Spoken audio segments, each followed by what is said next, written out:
So the next section in this trigonometry chapter is talking about the graphs of these new functions of sec and cosec and cot. Now what I'm going to do is I'm going to walk through this slowly and drop some hints, and I'm going to suggest at one point that what you do is you just pause this video, get a piece of paper and have a go at sketching and figuring this out for yourself. If we were in the classroom, that's exactly what you'd be doing. But you can do it at home as well, and it is a lot more beneficial to figure this out for yourself and play around and get that shape than just watch some video and be given the answer, because you're way more likely to remember it if you know why and where it comes from. So I'm going to give you a few hints to begin with of how we might start working this out. And the big thing really is just remembering that if I want to draw a graph of sec theta, then I just need to know that that is a graph of 1 over cos of theta, and similarly cosec is 1 over sine and cot is 1 over tan.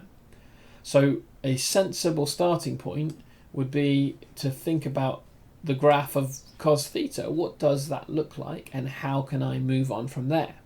So here's cos theta. Hopefully you're familiar with it by now. We've seen it lots and lots of times.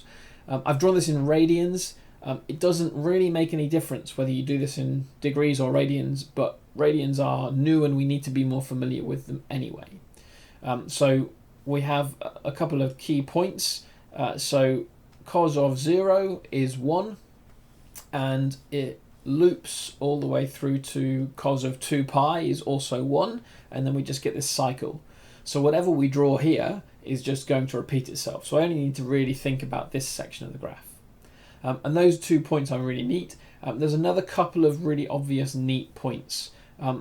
Cosine of pi is -1, and then cosine of pi over 2 and 3 pi over 2 are both 0. So for me, these are kind of the obvious immediate jump out points that I can think about. The other couple which you might find helpful to focus in on are the points when cosine of theta is 1/2 and -1/2, which hopefully you remember happens at pi over 6 degrees, no, pi over 3 degrees, and so on, or 60 degrees and so on, all these repeats. And then all we really need to do is we need to remind ourselves that I'm trying to plot 1 over cos theta, right? So when cos theta takes a specific value, I can work out what sec theta is very easily.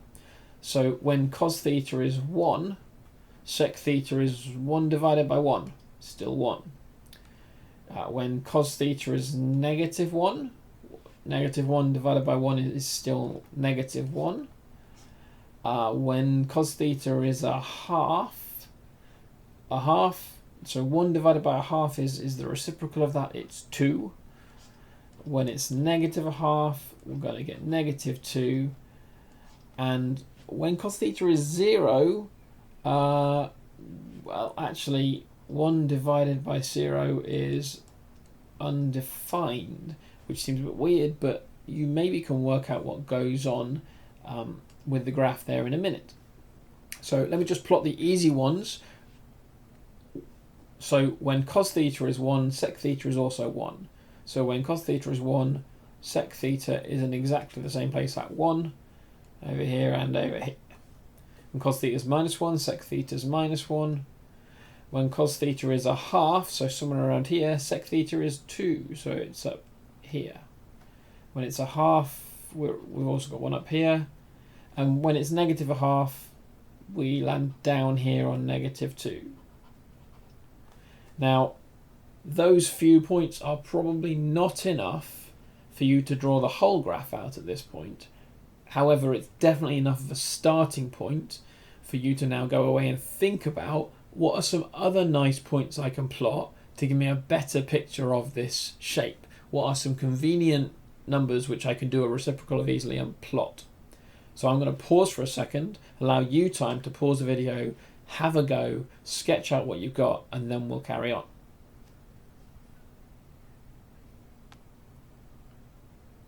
Okay, so other convenient points. We didn't plot the 0 in because it's awkward, but actually some other convenient points are places like Well, 1/3 is going to be up here at about 3. 1/4 is going to be up here at about 4. As I get nearer and nearer, so as I head down here towards 0, my sec theta graph is going to shoot up higher and higher. And as I head up this line towards 1, my sec theta graph is going to get nearer and nearer to 1 as well, for the same reason. If I'm near to 1, the reciprocal is also very near to 1. So what we end up with is a curve like this.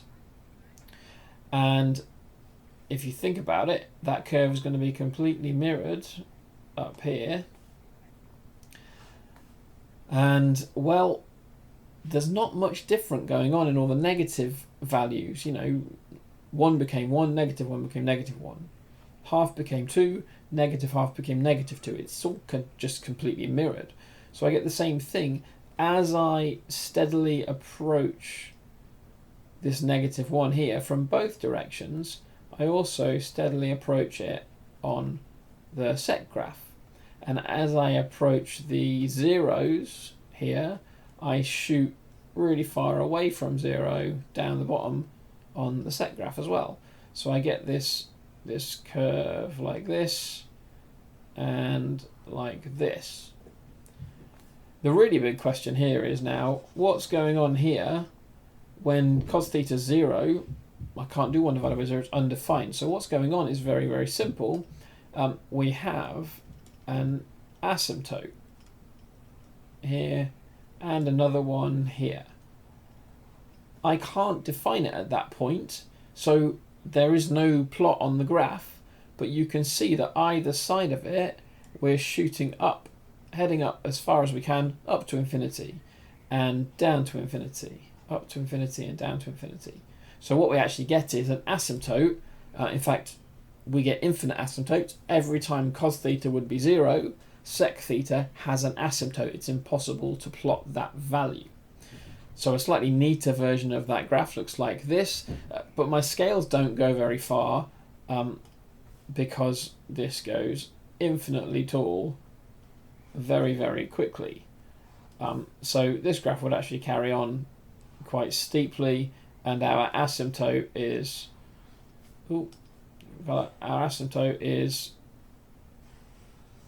here around pi over 2. That's a real mess. And our asymptote is here around 3 pi over 2. Right? And that graph just continues on in both directions infinitely.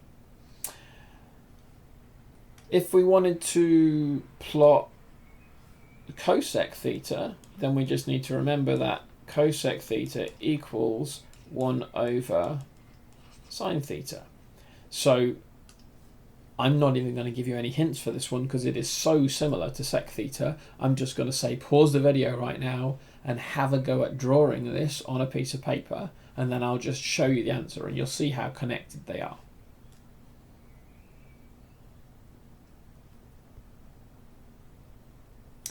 Okay, so hopefully you paused it and had a good go at that. And the graph of cosec theta looks like this. You can see it's almost identical to sec theta, in the same way that sine and cosine are almost identical. They're just shifted along slightly. So the only real difference is our asymptotes now are here on 0 and here on pi, and therefore there's another one here on 2 pi. And our nice neat 1 and -1 are on pi over 2 and 3 pi over 2. So we've just shifted the whole graph to the side by a little bit. Okay, and that's sec and cosec. Graph of tan is a little bit more awkward, but we can tackle this in exactly the same way. I'll point out a few useful key points to you, and then again I'll give you a chance to have a go at it. So we've got a handful of zeros here, and maybe you've got some thoughts about how that's going to turn out. We've also got a nice 1 here, and a -1, and a 1, and a -1. And then we come down to half right here, and there's a -half in here. So I've got some halves which are easy to draw.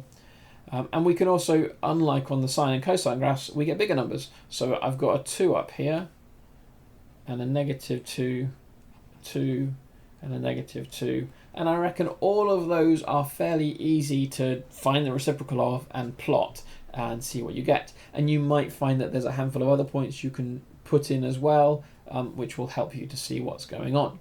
And at this point, again, pause the video, have a go on paper and see how far you get.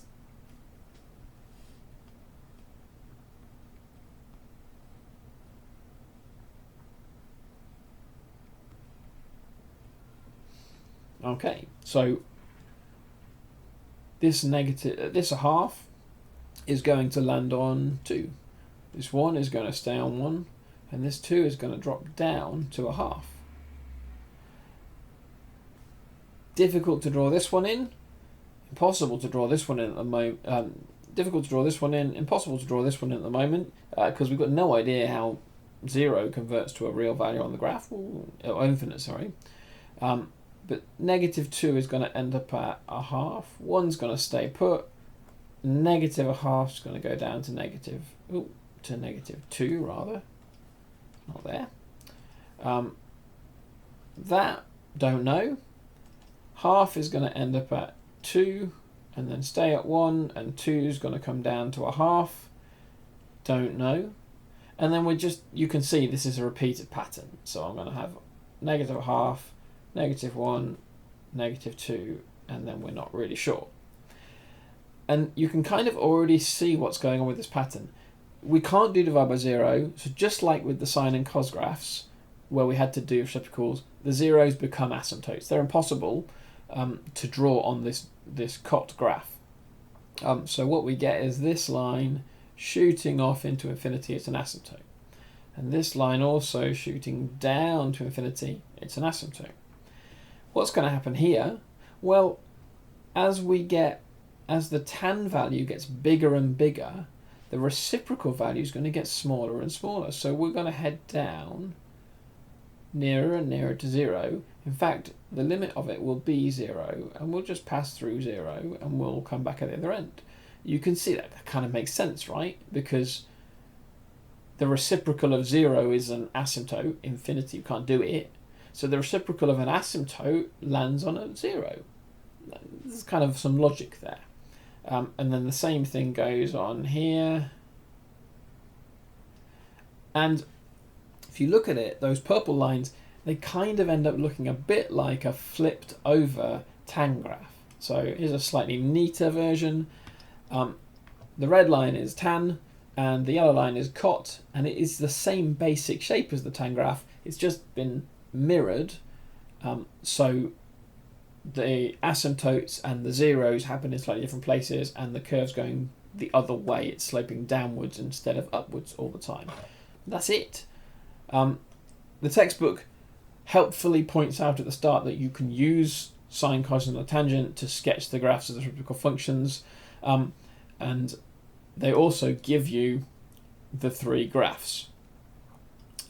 Their scaling's a little bit different so that you can see a bit more of that asymptote, which is quite helpful, and they've squeezed degrees and radians onto the same graph because, as I said, it doesn't really matter which unit you're in, the shape is the same. They've also talked here about the domain and the range of these graphs. So hopefully you'll remember that domain and range refer to inputs and outputs of the graph.